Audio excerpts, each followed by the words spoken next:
الخير من يرد الله به خيرا في الدين يفقهه فيدري. نفهم بالعلم القرآن، بالعلم يزيد الإيمان، وبه يمتاز الإنسان، وبفكر عال وبيان.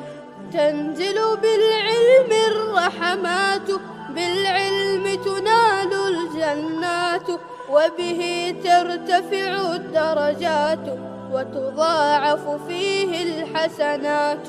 العلماء يخشون الله إذ عرفوا آيات الله، فدلائله لا نحصيها، فتفكر وتأمل فيها. فسماء تحوي أبراجا، والشمس سراجا وهاجا، وسحائب ترسل مدرارا